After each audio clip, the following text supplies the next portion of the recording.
mga ka-taste buds, ngayong araw na to ay magluluto tayo ng sinigang na maya-maya. Papakita ko sa inyo yung ingredients. Ito po, ito na.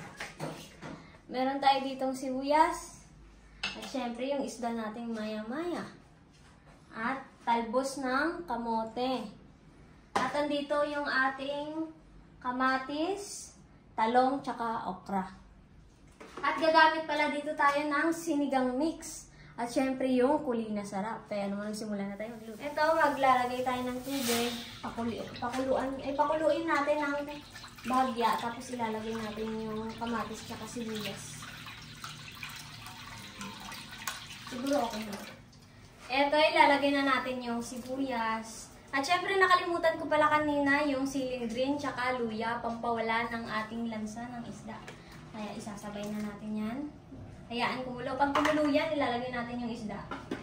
At syempre, ilalagay na natin yung isda dyan. Kasi nga, okay na yan. Papakuluin na lang natin yan hanggang sa lumambot yung ating mga isda. Puro pala ito laman. Lalaki ng laman, no?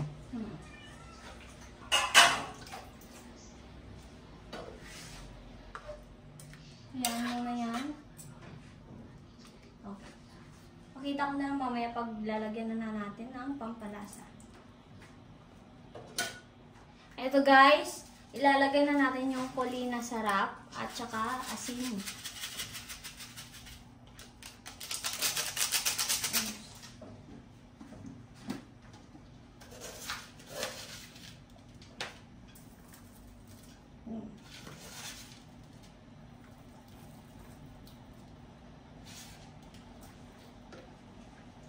Hayaan kumulo ng maigi, tsaka ilalagay natin yung mga talong tsaka okra.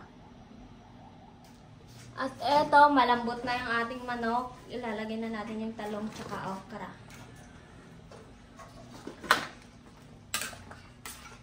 Ay, manok, isda pa.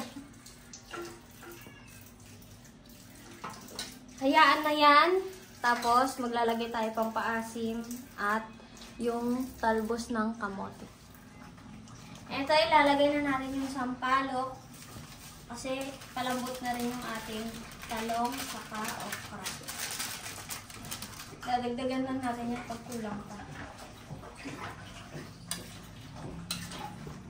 Ito, ilalagay na natin yung talbos ng kamote kasi luto na itong ating ano. Konting pakulo lang sa talbos ng kamote para hindi po kaya lalo yung sinigang.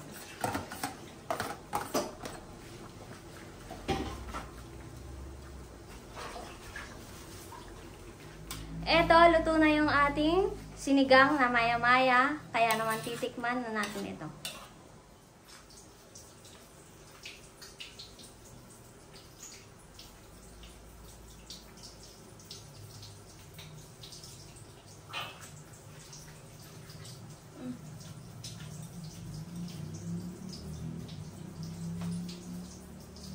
Eto, titikman na natin yung sinigang na maya-maya.